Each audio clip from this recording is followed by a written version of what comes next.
Hello दोस्तों, स्वागत है आपका आलो का आत्मज्ञान चैनल पर। दोस्तों, अधिकतर लोग ये सोचते हैं कि हमारा इस दुनिया में आने का उद्देश्य क्या है। और अगर मैं ये कहूँ कि हमारा इस दुनिया में आने का उद्देश्य है शिवलिंग बन जाना, तो क्या आप यकीन करेंगे? जी हाँ दोस्तों, इस दुनिया में हमारे आने का कारण है शिवलिंग हो जाना। क्यों, मैं आपको समझाती हूँ। देखिए दोस्तों, शिवलिंग का मतलब होता है कि जो उसमें सबसे पहले आप उनके नीचे के भाग का बात करेंगे, ठीक है। तो उनका जो शिवलिंग में नीचे का जो पार्ट होता है उसे कहा जाता है योनि। योनि का मतलब होता है प्रकृति। प्रकृति यानी वो सारी चीज़ें जिन्हें हम अपनी 5 इंद्रियों से महसूस कर सकते हैं, जिन्हें हम महसूस कर सकते हैं, सूंघ सकते हैं, देख सकते हैं, सुन सकते हैं और चख सकते हैं। साथ ही साथ जो हमारी कल्पनाओं में होती हैं, जिन्हें हम अपने विचारों में, जिन्हें अपनी सोच के द्वारा हम उन्हें अपनी कल्पनाओं में ला सकते हैं, वो सारी चीज़ें जो होती हैं वो प्रकृति हैं, ठीक है। तो वो जो शिवलिंग का नीचे का भाग होता है जिसे हम योनि कहते हैं, वो प्रकृति का प्रतीक है। और उसके ऊपर जो लिंग बना होता है वो होता है सुप्रीम कॉन्शियसनेस। सुप्रीम कॉन्शियसनेस यानी हमारा परब्रह्म, यानी कि पूर्णता, जिन्हें हम शिव कहते हैं। तो दोस्तों, हमारा शरीर भी शिवलिंग की तरह ही है, यानी कि हमारा ये जो शरीर है वो प्रकृति है, ठीक है। और इसमें उपस्थित है हमारी चेतना।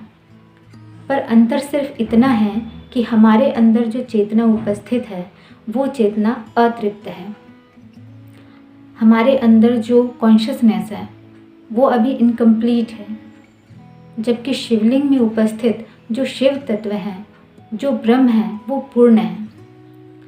और चूंकि हम अतृप्त हैं तो हमें पूर्णता प्राप्त करनी है, इसलिए हम शिवलिंग हैं। हो सकता है आप लोगों को ये बात थोड़ी सी समझ नहीं आ रही होगी, लेकिन थोड़ा सा अगर आप सोचने का कोशिश करेंगे, शिवलिंग का मतलब होता है कि प्रकृति में उपस्थित सुप्रीम पावर, सुप्रीम कॉन्शियसनेस, पूर्ण चेतना, वो शिवलिंग कहलाता है। ठीक उसी प्रकार जैसे हमारा शरीर है, ये शरीर हमारी प्रकृति है और इस प्रकृति में एक चेतना उपस्थित है, लेकिन इसमें उपस्थित जो चेतना है वो अतृप्त है और इस अतृप्त चेतना को तृप्त होने की आवश्यकता है। और इसीलिए हम इस धरती पर आते हैं कि हम अपूर्णता से पूर्णता की ओर जा सकें, अतृप्तता से तृप्तता की ओर जा सकें और हम भी शिवलिंग बन सकें। दोस्तों, इस दुनिया में जो भी चीज़ें आप देखते हैं, सुनते हैं, महसूस करते हैं, जितनी भी सारी चीज़ें आपकी कल्पनाओं में होती हैं, वो सारी प्रकृति होती है। और प्रकृति यानी शक्ति। लेकिन प्रकृति अगर सिर्फ अकेली होगी तो वो अपने आप में चल नहीं सकती है, क्योंकि प्रकृति को चलायमान होने के लिए उसे शिव की ज़रूरत पड़ती है। और जब शिव शक्ति में विलीन होते हैं, शिव शक्ति में स्थित होते हैं, तभी ये धरती चलती है। ठीक उसी प्रकार अगर सिर्फ शिव ही शिव है और प्रकृति नहीं है तो शिव अपने आप को अभिव्यक्त नहीं कर सकते हैं। यानी कि जो हमारे अंदर स्थित चेतना है वो तभी अभिव्यक्त हो सकती है जब उनके पास ये शरीर हो, और जब ये शरीर तभी चलायमान हो सकता है जब इसमें कोई चेतना उपस्थित हो। समझ में आ रहा है? ठीक है, इसलिए मैं कह रही हूँ कि शिवलिंग और हम में कोई अंतर नहीं है। अंतर सिर्फ इतना है कि शिवलिंग में उपस्थित जो शिव हैं, जो शिव तत्व हैं, वो पूर्ण हैं और हमारे अंदर उपस्थित जो चेतना है, जो कॉन्शियसनेस है, वो अपूर्ण है।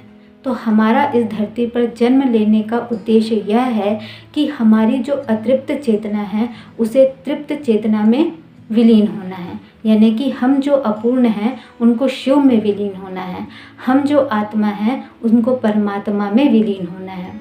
दोस्तों, आत्मा और परमात्मा लगभग एक ही बात होती है, लेकिन हमारी जो आत्मा है, यानी कि हम उसे कॉन्शियसनेस कहते हैं, चेतना कहते हैं, अभी वो अतृप्त है।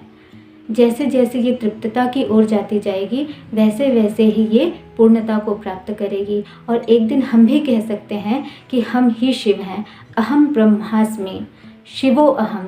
जैसे शंकराचार्य जी है ना, आदि शंकराचार्य जी, उन्होंने कहा, उनसे जब कोई पूछता था कि आप कौन हैं, तो वो कोई भी परिभाषा अपने लिए नहीं देते थे, वो सिर्फ ये कहते थे शिवो अहम, शिवो अहम, शिवो अहम। मैं शिव हूँ, यानी कि मैं पूर्ण हूँ। और ये पूर्णता कैसे प्राप्त कर सकते हैं? ये पूर्णता प्राप्त करने के लिए दोस्तों आपको अध्यात्म का सहारा लेना पड़ेगा। अध्यात्म का सहारा लेना मतलब अपने अंदर झांकना होगा और अपने अहंकार पर काम करना होगा। अहंकार का मतलब है ईर्ष्या, द्वेष, जलन, घमंड, क्रोध, लोभ, मोह, मद, मत्सर्य, ये सारी चीज़ें जो होती हैं अहंकार हैं।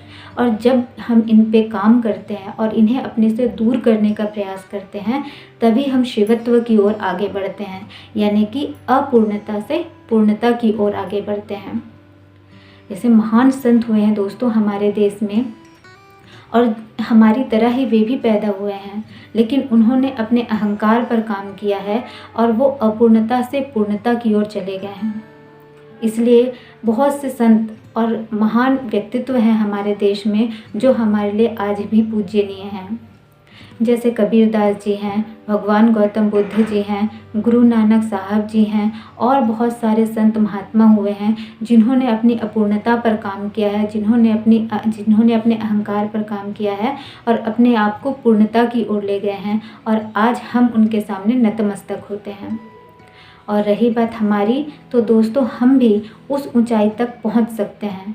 हमारे लिए भी वो रास्ते खुले हुए हैं। बस करना ये है कि हमें अपने ऊपर काम करना है, और जिस उद्देश्य के लिए हम इस धरती पर जन्म लिए हैं, यानी कि अपने आप को अपूर्णता से पूर्णता की ओर ले जाने के लिए, उस राह पर हमें कदम बढ़ाने होंगे। तो उसके लिए हमें अध्यात्म का सहारा लेना होगा और अपने ऊपर काम करना होगा और अपने अहंकार को दूर करने का प्रयास करना होगा, ताकि हम भी एक दिन कह सकें शिवो अहम, शिवो अहम, शिवो अहम, अहम ब्रह्मास्मि। दोस्तों ये बात सुनने में आपको बहुत अजीब लग रही होगी, लेकिन ये बात बिल्कुल अजीब नहीं है, बल्कि ये हमारा सत्य है कि हम भी उस ऊंचाई तक पहुंच सकते हैं जहां महान महान ऋषि, मुनि, संत, महात्मा पहुंच चुके हैं, और ये संभावनाएं हम सब के लिए हैं। इसलिए हमारे महान ऋषि मुनियों ने हमारे लिए शिवलिंग को प्रतीक के रूप में दिए हैं कि जब भी हम शिव जी की पूजा करें, उन पर जल चढ़ाएं, उनके सामने नतमस्तक हों, तो हमें ये याद आए कि ये हमारी संभावना है कि हमें भी एक दिन शिव हो जाना है। इस प्रकृति में रहते हुए, इस शरीर में रहते हुए हमें शिवत्व को प्राप्त करना है। इसलिए शिवलिंग हमारे सामने प्रतीक के रूप में हमारे महान ऋषि मुनियों ने हमारे सामने प्रस्तुत किया हुआ है। तो शिवलिंग क्या है? हमारे होने की संभावना।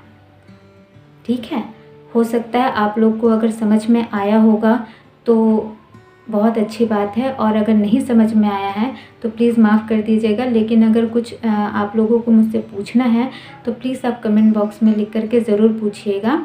ठीक है, मैं आशा करती हूँ कि मैंने आप लोगों को पूरे अच्छे तरीके से समझाया होगा और आप लोग भी अच्छे से समझ गए होंगे। लेकिन अगर कुछ प्रॉब्लम हो रही होगी या कुछ डाउट होगा तो प्लीज़ आप कमेंट बॉक्स में लिख करके आप प्रश्न कर सकते हैं।